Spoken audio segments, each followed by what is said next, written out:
यूं तो निरंतर संसार से हम कुछ ना कुछ स्वीकार करते ही रहते हैं। संसार हमें लगातार कुछ ना कुछ दे रहा है, चाहे वे हमारे आसपास के लोग हों या कोई दूर बैठा इन्फ्लुएंसर जो हमें इन्फ्लुएंस कर रहा है। परंतु ऐसा नहीं है कि जो कुछ भी हमें मिल रहा है हमें उसे स्वीकार करने की आवश्यकता है। कैसे, जानेंगे महात्मा बुद्ध के जीवन से जुड़ी एक कहानी से। नमस्कार, मैं आरुषि एब्स्ट्रैक्ट टॉक्स में आप सभी का स्वागत करती हूँ। हमेशा की तरह प्रस्तुत हूँ आपके सामने एक सुंदर सी छोटी सी कहानी के साथ। एक बार की बात है, गौतम बुद्ध अपने शिष्य के साथ भिक्षा मांगने जा रहे थे। एक घर के बाहर जाकर उन्होंने कहा कि भिक्षा दे दीजिए। तब अंदर से महिला बहुत क्रोध में बाहर आई, क्योंकि उस समय वहाँ आसपास अन्य भिक्षुक भी रहा करते थे जो निरंतर आकर भिक्षा मांगा करते थे। अब उस स्त्री के सब्र का बांध टूट चुका था। उसने कहा कि तुम लोग निरंतर आते जाते रहते हो, बिना कुछ काम किए यह चाहते हो कि हम अपना हिस्सा तुम्हें देते रहें। तुमसे पहले भी इतने सारे भिक्षुक आ चुके हैं, सुबह से उन्हें कुछ ना कुछ भिक्षा दे रही हूँ। इतनी भिक्षा मैं कहाँ से लेकर आऊँ? और यदि सब कुछ तुम्हें ही दे दिया तो मेरे लिए क्या बचेगा? ऐसा कहते हुए उसने कई अपशब्द महात्मा बुद्ध को कहे। शिष्य पीछे खड़े हुए सब कुछ देख रहे थे। उन्हें क्रोध तो आ रहा था, परंतु महात्मा बुद्ध के सामने कुछ नहीं बोल सके।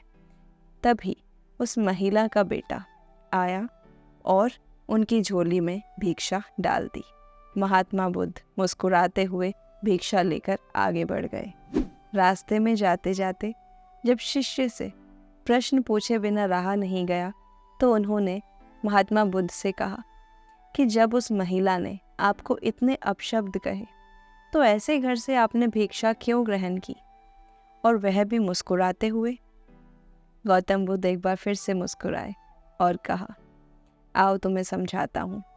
यह संसार जो है, यह निरंतर तुम्हें कुछ ना कुछ देने का प्रयास करता रहता है, परंतु यह तुम्हें ध्यान देना है कि तुम्हें क्या चाहिए। उस महिला ने जो अपशब्द कहे वे मुझे नहीं लेने थे, मुझे उनकी आवश्यकता नहीं थी, तो मैंने उन्हें ग्रहण नहीं किया। परंतु हाँ, मुझे भिक्षा की आवश्यकता थी, इसलिए वह मैंने ग्रहण कर ली।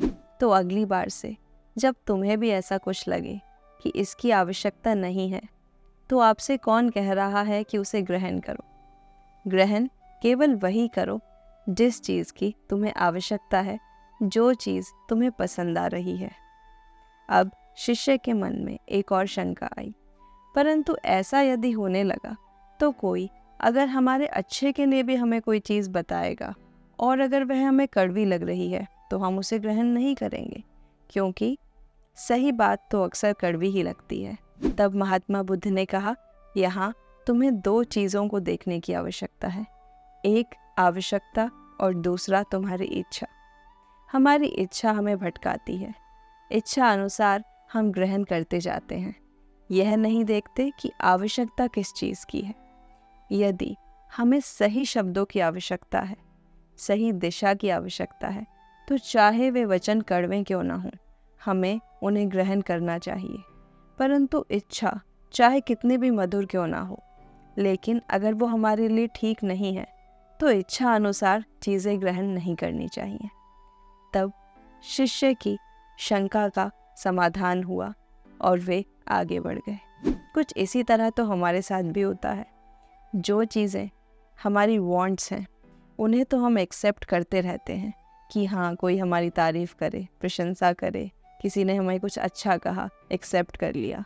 और कभी कभी किसी ने कुछ गलत भी कहा जिसका हमसे कोई लेना देना नहीं है, फिर भी एक्सेप्ट कर लिया और उस चीज़ को दिल पर लेकर बैठ गए और बहुत दिनों तक दुखी रहे। परंतु ये नहीं देखते कि हमारी नीड क्या है।